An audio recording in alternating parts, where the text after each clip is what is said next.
All right, y'all, it's Anti-War Radio, Chaos 92.7 FM in Austin, Texas. And our next guest today is my friend Jacob Hornberger. He's the founder and president of the Future of Freedom Foundation. Welcome back to the show, Jacob. Thank you, Scott. It's an honor to be back. Oh, it's good to have you here, and I'm so excited because coming up here in just a couple of weeks is the Restoring the Republic Conference, Foreign Policy and Civil Liberties, 2008.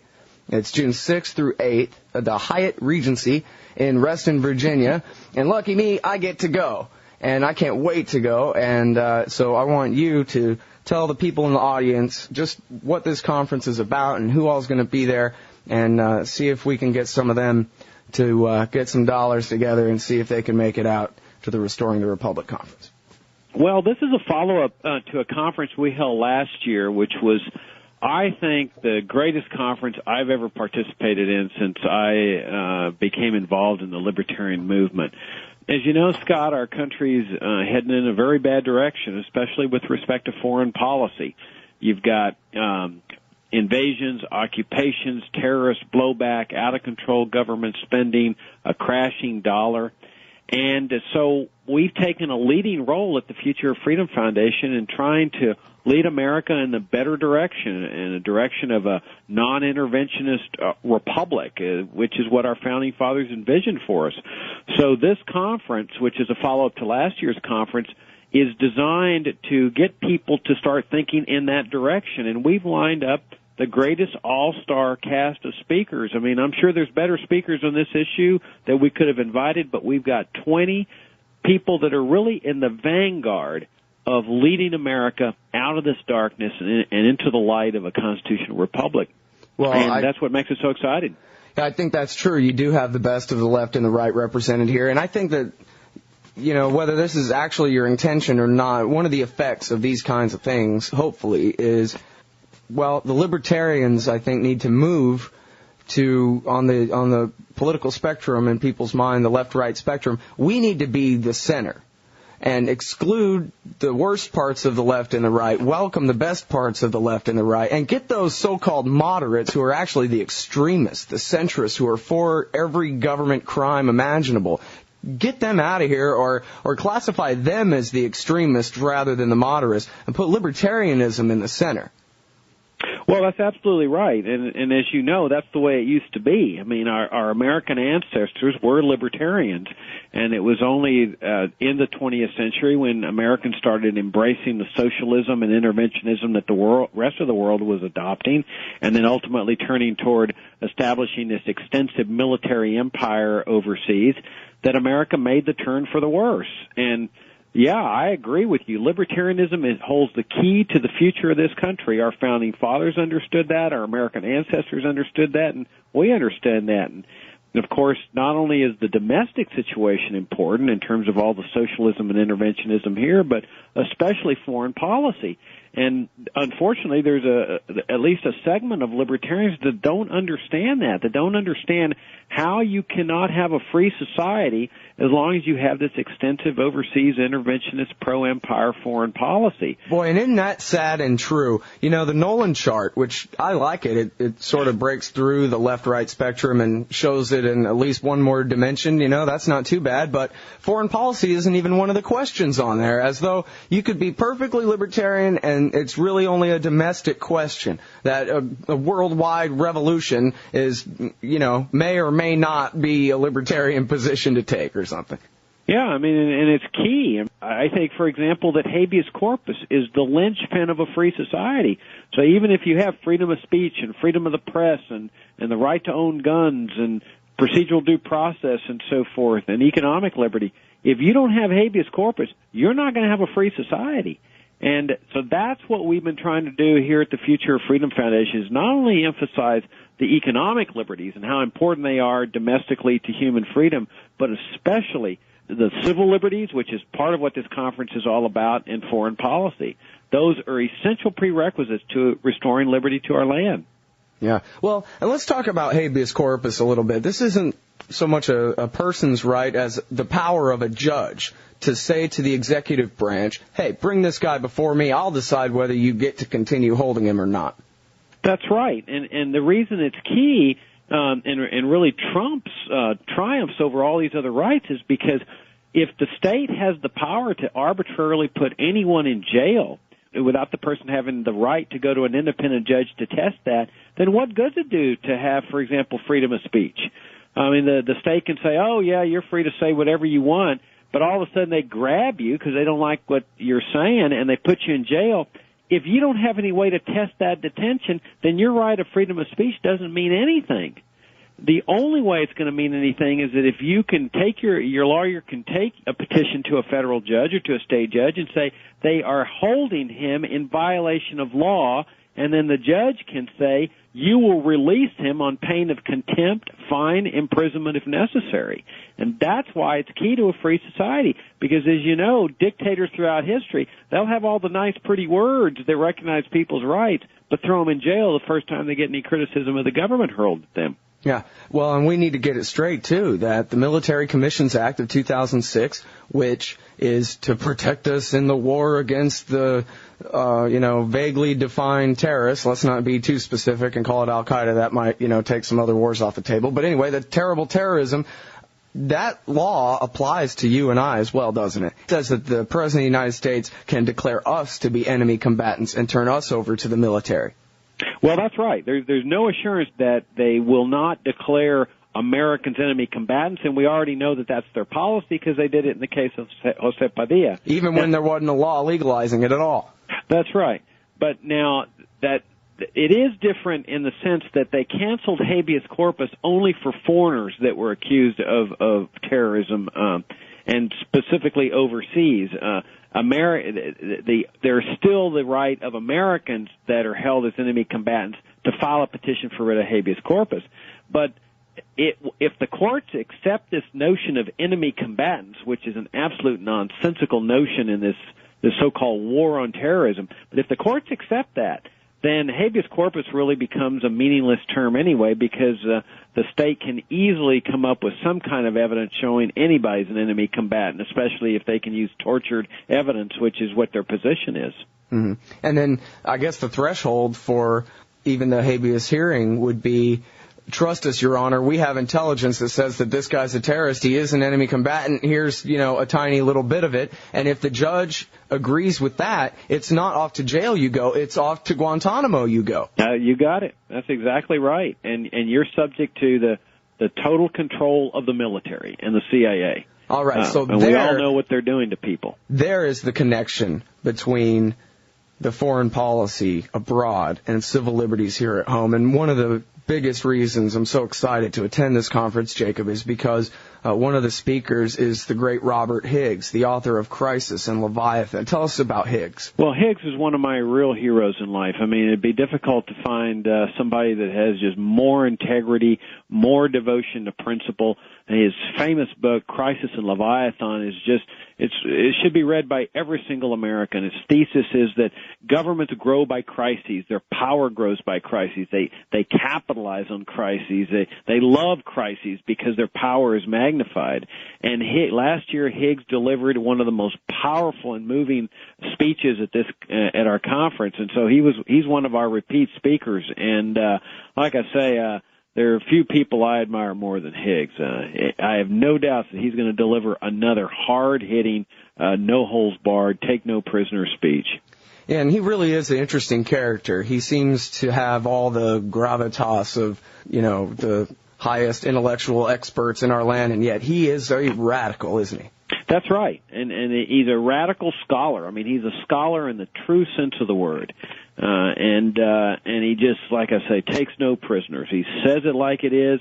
You always know that this is the man who's going to speak truth to power. All right, now tell me about Andrew J. Bacevich. He's also going to be a speaker at this conference. Yeah, Bacevich, I've never met personally, but I'm really looking forward to it. He is a guy that just commands respect and admiration. He's a professor of history and international relations at Boston University, but he's a graduate of the U.S. Military Academy, and he's taken a leading role not only against the invasion and occupation of Iraq, but putting it in the context of the entire empire militarism paradigm that Americans have been operating under for several decades. In fact, his book is one of his books is called "The New American Militarism: How Americans Are Seduced by War." And another interesting personal aspect of Bacevich is that his son tragically got killed in the Iraq War. And so he's going to be bringing not only an intellectual and scholarly perspective, but a real human tragedy element to this conference. And so it's going to be a real honor and pleasure to hear what he has to say. And he gets published everywhere in all the mainstream papers, the Los Angeles Times, the Washington Post, New York Times, Wall Street Journal. So we're really looking forward to hearing him. All right, now another one of my heroes is Bruce Fine. Isn't he the guy that wrote up the articles for the impeachment of William Jefferson Clinton? Oh, he may have. I'm not familiar with that, but if you say he did, I don't have any reason to doubt it. Well, that's the way I remember it anyway. No, I should have Googled it before I said it. Because I'm not real familiar with all the details of his background. What has most impressed me about Bruce Fine is that he is a conservative who is one of the few conservatives who has taken a leading role, especially in his column in the Washington Times, in defending civil liberties ever since 9/11, when, as you know, we've been under tremendous assault with respect to civil liberties. Fine has been there week after week after week talking about the abuses of the omnipotent presidency, the dangers of infringing on civil liberties, spying on Americans. I mean, he's just there relentless. And what the other interesting thing about him is that he's a former associate deputy attorney general in the Justice Department. And so here he has left the Justice Department. Now he's getting published in the New York Times, the Financial Times, the Washington Post, Newsweek, Wall Street Journal, and so forth, defending the Bill of Rights, the procedural due process, right to counsel, and all these great rights that stretch all the way back to Magna Carta. Fine is a constitutional attorney who's leading the way in this area. So that's why we invited him to come to the conference. Mm-hmm. And now, by the way, if you're just tuning in, it's Jacob Hornberger. He's the founder and president of the Future Freedom Foundation, and he's holding a conference a couple of weeks from now called Restoring the Republic, Foreign Policy and Civil Liberties, and he's got the greatest lineup of heavy hitters on these subjects imaginable, and going from Bruce Fine on the right next to Alexander Coburn, who operates Counterpunch. What's his speech going to be about, do you know? Well, I don't know. He's going to be one of these that's kind of, I think, going to be the type of speech where you don't really know what he's going to say. Now, he comes from the left. Fine's a conservative. Coburn is a liberal. So it should be a very interesting dynamic, because what we've got is a mix of conservatives, liberals, but predominantly libertarians, but all of whom are taking this very important role of defending civil liberties and arguing in favor of a constitutional republic and against an empire. So Coburn runs this great liberal website called counterpunch.org that I visit every morning. Now, if you're a libertarian, you kind of look past all the liberal arguments in terms of socialism and the welfare state and so forth. But their foreign policy stuff and their civil liberties things are very, very good most of the time. Yeah. And they've played a leading role in this dark period in which we've lived since 9/11 in defending civil liberties and arguing against an interventionist foreign policy. And Coburn's been around a long time. He graduated from Oxford in 1963 with a degree in English literature. He's written for, major publications, New York Review of Books, Harper's Magazine, Atlantic Monthly, Wall Street Journal, and so forth. And he's a lively guy, so that's why I say you don't really know what you're going to get from him, but I have no doubts it's going to be a very entertaining talk. Well, we're big Coburn fans at antiwar.com. He used to write for antiwar.com way back in the day, and of course, the three Coburn brothers are just great. Andrew Coburn has apparently unlimited insider access and has written these incredible books like Rumsfeld, His Rise, Fall, and Catastrophic Legacy, breaks major stories on the pages of Counterpunch and other places. Patrick Coburn, of course, Seymour Hersh correctly calls him the single best Western reporter in Iraq, with no exception. I mean, Patrick Coburn, week after week after week, the hardest-hitting reporting out of Iraq. And then, of course, Alexander Coburn over there at Counterpunch, leading the best to the left. I don't know the guy that well. I've only interviewed him one time, although I would guess that he doesn't like the word liberal, that he's too left to be a liberal. But anyway. Well, he should provide some entertaining perspectives as to what's going on here with respect to the administration and government in general. of course, from a leftist perspective. But since we have several conservatives speaking, it's going to provide a very interesting and fun dynamic. Last year, we had this dynamic, and we had Robert Scheer from Truthdig. He's a former LA Times columnist, ardent leftist, gave one of the greatest talks and was, so well received by the libertarians as well as the conservatives and, of course, the liberals in the audience. And so this year we got Coburn, and we're excited about it. Well, you want the measure of a good leftist. How about one that stuck up for the Branch Davidians back in 1993 in real time, not later, not now that I think about it? And that's Alexander Coburn for you right there. Now let's talk about Glenn Greenwald. Well, Greenwald, he's going to be one of the most entertaining, great speakers in this conference. I have no doubt that he is writing, I think, one of the greatest blogs on the Internet. You go to it, it's on salon.com, and it's just amazing, the information, the insights, the perspectives that he is bringing to his blog every single day about what's going on in Washington. And he's again, a lawyer. He's written two fantastic books that have been New York Times bestsellers, How Would a Patriot Act and A Tragic Legacy. And when you read his blog, I mean, it's just what he is so good at doing is provoking people that he's going after to respond. And they read his blog and they hear his blog, they hear about his blog, and then all of a sudden he gets people to respond. Like some deputy commander in Iraq was sending them responses and so forth. And the thing about Greenwald is that his blog is so well documented with facts and details that I don't think anybody's ever caught him. At least I've never known anyone caught him in a grave mistake or anything like that. But we're really looking forward to having him too, because like I say, he is relentless. He's from the liberal side too. He is relentless in terms of defending civil liberties. He's also a former constitutional lawyer. Right. And well, tell us about now your guys, Anthony Gregory, James Bovard, Sheldon Richman. They'll be giving speeches there as well. Well, Anthony, Jim, and Sheldon are all writers for the Future of Freedom Foundation, our publication Freedom Daily. Jim Bovard and Sheldon Richman have been close friends of mine since, in the early days of the Future of Freedom Foundation back in the early 90s. And that's how long they've been writing for us. And if I were to rank people in terms of integrity and devotion to libertarian principles, Sheldon and Jim would rank right there at the top. I mean, they're two of my finest friends in life, and it's just such an honor to have them associated with the Future of Freedom Foundation.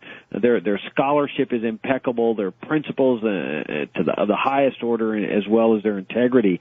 And Anthony is one of the new up-and-coming writers in the libertarian movement, and he's just sort of taken the movement by storm. He's a guy who's about 23, 24.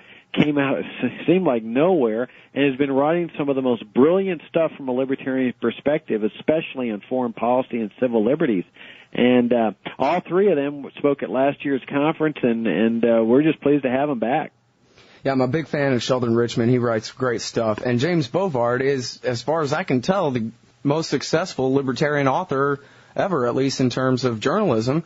He's got the fair trade fraud and the farm fiasco, Feeling Your Pain, Freedom in Chains, Terrorism and Tyranny, the Bush Betrayal, Attention Deficit Democracy, and 10 more. I mean, and they're great. All his books, and of course his most famous one, Lost Rights, Destruction of American Liberty. Yeah.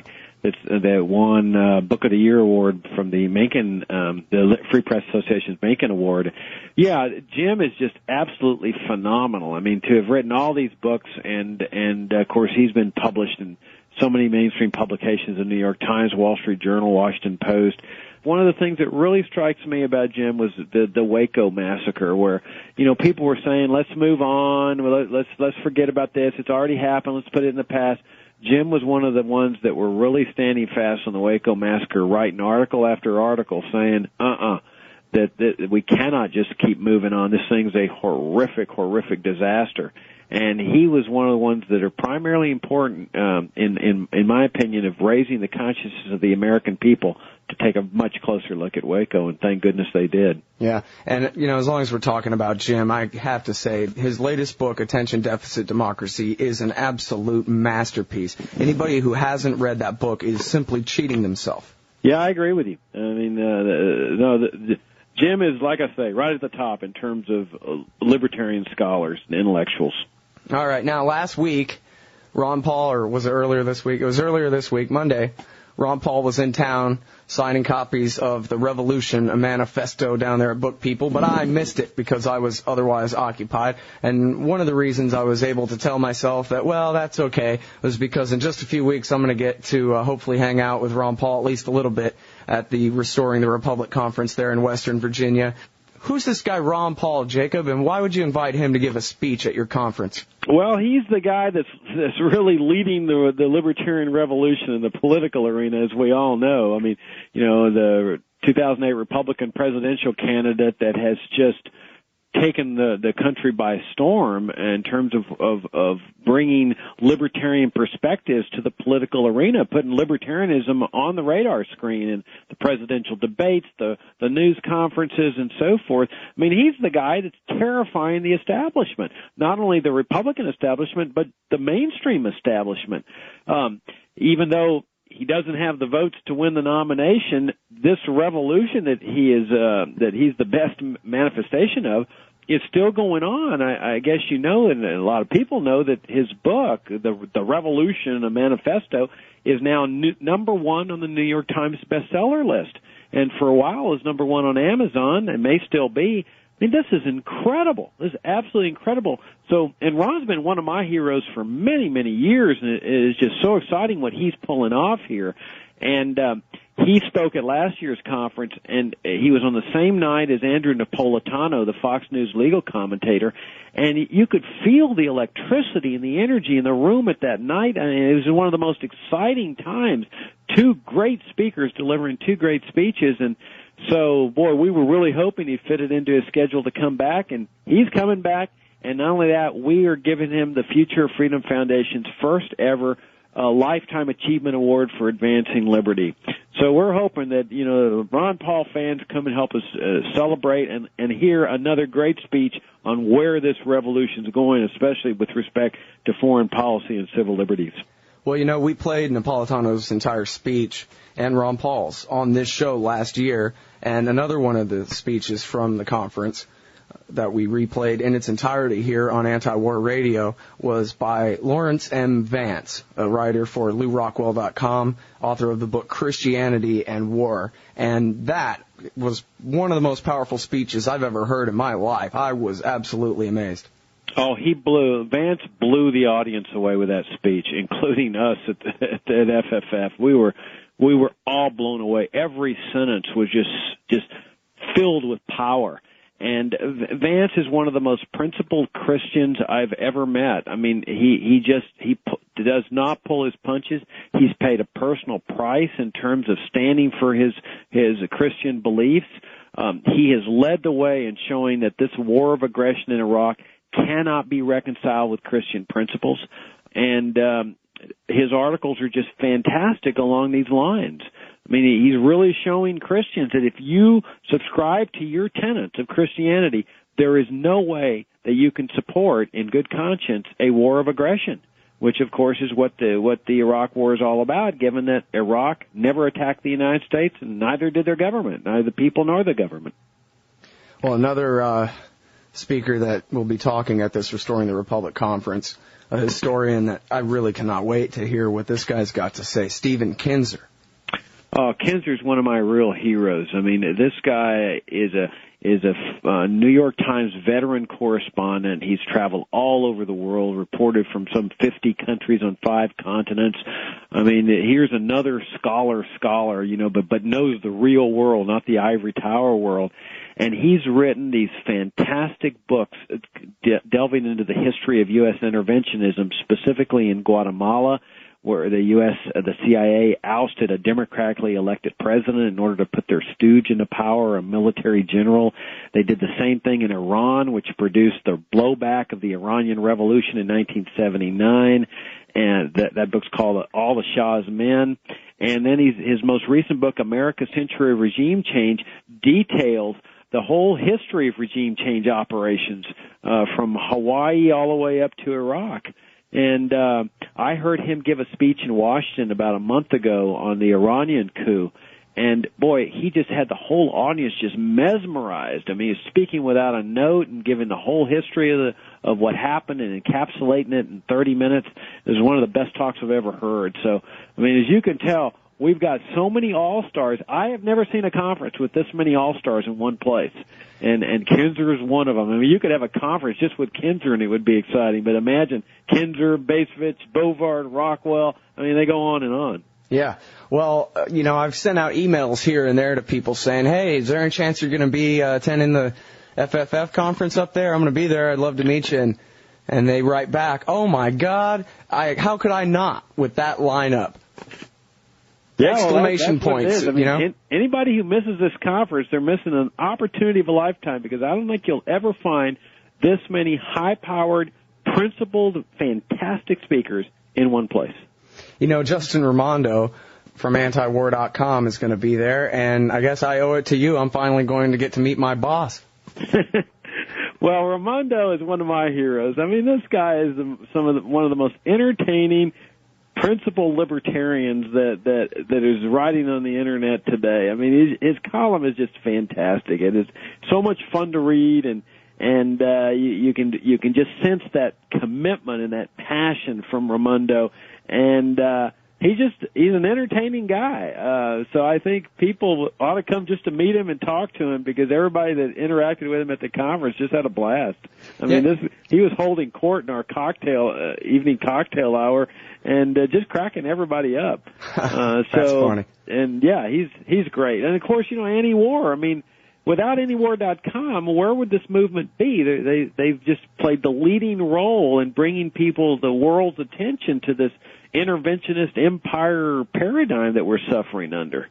Well, I know, I guess I've gotten to know the guy a little bit now, but certainly before I started working for antiwar.com, I always kind of wondered, who is this guy? And I think people are kind of puzzled by Raimondo's character, might be interested to find out who he really is. And I don't know if it's worth it just for that to go to the FFF conference, but that could be seen as extra credit, kind of a bonus to go. Well, it applies to Raimondo and everybody else. We've got a quote on our website that says, look, you can catch the spirit of a movement by reading books at home, but in order to catch the real life, the passion of a movement, you got to go and listen to people and capture the passion and excitement that exists in their voice in the oral word, and that's the real advantage. In addition to interacting with people that are sharing the same ideas and the same philosophy and so forth. And on our website at fff.org, we've got a link to the conference, which gives the testimonials from people that attended last year. And you just see one after another that says, oh my gosh, I have never attended a conference like this before. It was the most unbelievable, most phenomenal event we've ever participated in. And I have no doubt this one's going to be better than last year's. Well, it sure looks like a great lineup. Let me ask you real quick about three faces on here that I don't recognize. I know Jonathan Turley is a constitutional lawyer, and I know, in fact, Ron Paul, I think, talked about wouldn't he make a good attorney general. But I'm not familiar, I don't believe, with Joseph Margulies, Joanne Mariner, or Bart Frazier. All right, well, let me deal with Margulies and Mariner, and Turley, too. I mean, they're all three lawyers, and they're very, very stout lawyers. I mean, Turley teaches at George Washington University, and he is cited in the law school, and he's cited all over the news practically every day. You can just Google Turley's name. It's going to pop up everywhere. And he's one of these that has taken a leading role in the defense of civil liberties. Now, Joseph Margulies was the lead counsel in Russell versus Bush, which was one of the first Guantanamo cases, if not the first, to reach the U.S. Supreme Court, a case that he argued and won. And he is still representing defendants from Guantanamo Bay. And this guy, I think it would be safe to say, if he did not deliver the most captivating talk at last year's conference, it was certainly one of the top three. I mean, his talk was absolutely amazing. And so he's one of the big figures in the representation of people there at Guantanamo Bay. He's been there. He's argued before the Supreme Court. I mean, he's one of the real stout lawyers in America.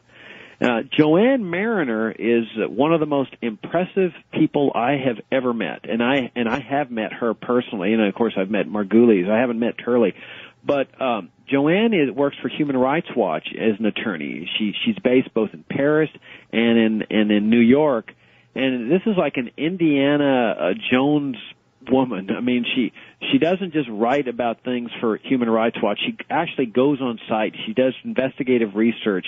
She goes out and sleeps with rebels in the desert in Africa or whatever. She went into the prisons and interviewed prisoners on prison rape and did this fantastic expose on rape in prisons in the United States. And she writes a regular monthly column on findlaw.com, FINDLAW, that is just fantastic about what's happening in Guantanamo Bay, what's happening with rendition, everything. And so, is she the lady that wrote that great piece about the unitary executive theory? Possibly, because she's written about a lot of this stuff. Most of the stuff she's writing on is on torture, Guantanamo Bay, rendition. All her columns are at findlaw.com. Wow. And when she spoke at last year's conference, she spoke in a very soft tone of voice, and you could just hear a pin drop in the room the entire speech. Yeah. She just had people just captivated. And so she's another one. She'd be worth coming to the conference just to hear her. And the same holds true for Margulies. You bring up, I'm sorry, I want to get back to Bart Fraser here in just a moment, but you bring up her work on prison rape there, and Anthony Gregory has pointed out before what an important marker of a police state that is, or the corruption of a society, when we all know, this entire society knows, it's the butt of our jokes, that our prisons are rape rooms. Oh, absolutely. And of course that we have more people in prison per capita than even the Chinese communists, more than any other country, including Burma and communist China. I mean, what better evidence of a police state than that? All right, now tell me about Bart Fraser. Well, Bart Fraser is one of my heroes also, and he has worked here at the Future of Freedom Foundation as our program director for some 7-8 years now. He got his degree in economics at George Mason, and puts email update together every morning, handles our programs. We couldn't do without him. He's one of these essential pieces of the FFF puzzle. And he spoke at last year's conference, and he's going to be speaking again at this one. All right, and of course, Lou Rockwell, the president of the Ludwig von Mises Institute, will be there. Heroic Pentagon whistleblower Karen Katowski will be there. The wartime economist from the Hoover Institute and antiwar.com, David R. Henderson. This looks like a really great lineup, Jacob. I guess my most important question for you is it okay if I bring my microphone and my mixing board and poach all your guests and get interviews for Anti-War Radio? Absolutely. Absolutely, and I'm sure they would enjoy it too. I mean, yeah, for somebody like in your position that's looking for people to interview that share our philosophy, that are leading America out of this darkness, there's no better place than this conference. I mean, and a lot of the LouRockwell.com writers are going to be here, as you pointed out. Lou himself, Higgs, Karen Katowski, who's another great speaker. I mean, this conference has it all. If you want to find the people that are leading America into a brighter era, this is the conference to come to. All right, now let's talk business here. What does it take? If you're a listener in the Chaos Radio audience and you think, by golly, I think I might like to go to that thing and meet these people and see these speeches live and in person, what's it going to take for them to get to the Restoring the Republic conference in Reston, Virginia? It's 3 days of speeches. You get 20 speakers. You pay $495. Now, there's something important about that. That includes all your meals, breakfast, lunch, and dinner at the Hyatt Regency. Now, guess what? That's just about what the meals are costing us. So what you're essentially doing is you're buying your meals for 3 days, some of the best meals you'll ever have, if anybody's familiar with the Hyatt Regency, and so you get 20 speeches thrown in for free. Because what we've gotten donors to subsidize the cost of this conference by helping us with the speaker fees, the travel, the hotel, and so forth. So all we're asking people to do is, hey, you want to come to this conference, you're paying for your meals, and you get all these speeches in for free because they're subsidized by our supporters. Now, if they have to stay overnight, we've negotiated a deal with a Hyatt where the Hyatt rooms are discounted to $149 a night. Now, I don't know what the regular rate is, but I know that it's a lot higher than that because this is a Hyatt Regency. But because we had the conference there last year, because they like us, they gave us a really good discounted rate. So that people would essentially, if they live in the area, they pay $495. If they don't, they stay at the Hyatt Regency for an extra $149 a night. Mm-hmm. Well, and there's Motel 6s in town too, right? That's right. I mean, it's in Reston, which is one of the nicest areas of Northern Virginia. In fact, Money Magazine said Reston was one of the 10 best places to live. But then there's Herndon, which is right nearby. They got the Motel 6s there. They got cheaper motels all around there. Somebody's got a car, no problem. Best place to fly into is Dulles Airport because there's a free airport shuttle to the Hyatt, and it's only like 15 minutes away. So, like I say, this is one of the greatest conferences I have ever seen. It's well worth the money. I keep telling people, this is the one conference in your life you really don't want to miss. Yeah, I mean, this really seems to me like you're making history here, Jacob. Well, you'd never see a lineup like this. I mean, just to get Kinzer and Margulies and Mariner and Turley and Basich, I mean, you ordinarily would say, oh, well, let's have a conference with one or two of those people. This has it all. I mean, it's just incredible. I mean, I'm so excited about being part of this thing. All right, now, the essence of this, the danger, the mix, the consequences of an imperialistic foreign policy, the destruction not only of lives and liberty overseas, but the destruction of our liberty here as well. This really comes from a point of view that really starts with the individual. And I think most people, or many people anyway, might be under the impression that that's really the essence of the conservative philosophy, is individualism. And they always mock it and call it rugged individualism and that kind of thing. And yet, you point out in a recent blog entry just how different conservatism is from libertarianism by quoting Tucker Carlson as calling 9/11 kookery blasphemy.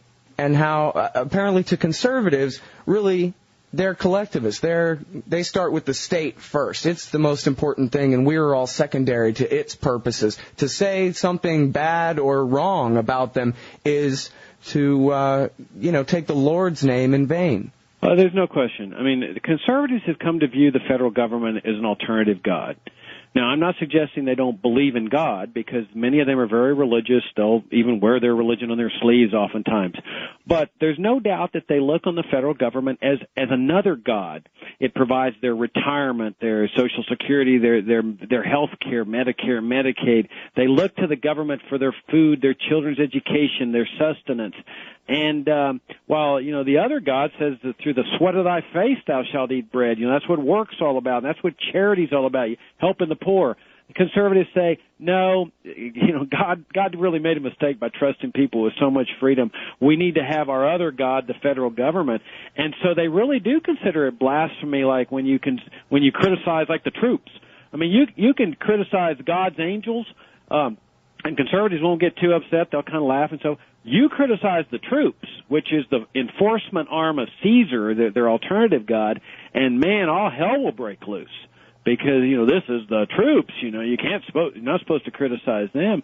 Well, libertarians, we place the individual, we place individual freedom above everything else. We don't look to the state for our sustenance. And I'm a devout Christian. I look to God for my sustenance, for my support. I look to voluntary charity, and I never want to interfere with a person's freedom to do what he wants with his own money. And this is what separates us out from the conservatives.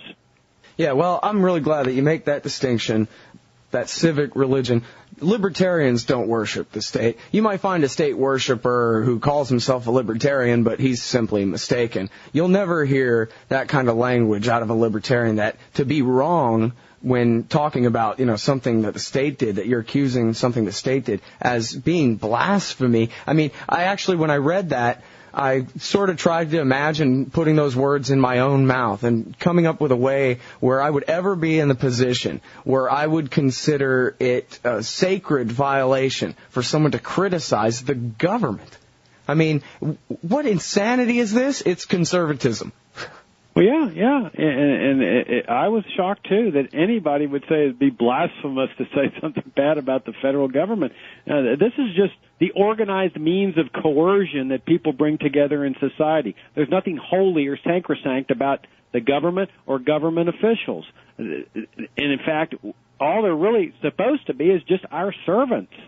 And servants who are supposed to be protecting our lives and liberty, and yet they have, in fact, and are the greatest threat to our freedom. And this is the point of this conference. You know, they go and they invade countries, they bomb countries, they embargo them, they sanction them, they support dictators all over the world, and then they produce the blowback, like on 9/11, that then gives them the excuse to take away our freedoms with respect to the Patriot Act and financial privacy and spying with the telecoms on our telephone calls and records and so forth. I mean, it's a nice little scam they got going to expand their power and take away our freedoms. Yeah. We've got to fight our way out of this thing, and just like the Founding Fathers did. And that's why at this conference you're going to hear a lot of things from the Founding Fathers. What liberty means, what is the role of government in a free society, why Washington and Jefferson were against this foreign entanglements and foreign wars and so forth. All right, everybody, that's Jacob Hornberger. He's the founder and the president of the Future Freedom Foundation. He's helping to put the state back in its place, if it has a place at all. Do everything you can. I know it isn't going to be easy for most, but see if you can figure out a way to attend the Restoring the Republic Conference in Reston, Virginia. That is at the Hyatt Regency, June 6th through 8th. Thanks very much for your time, Jacob. Thank you. It's fff.org for all the details. Oh, yeah. I meant to say that. fff.org, the Future Freedom Foundation. Thanks a lot. Thank you, Scott.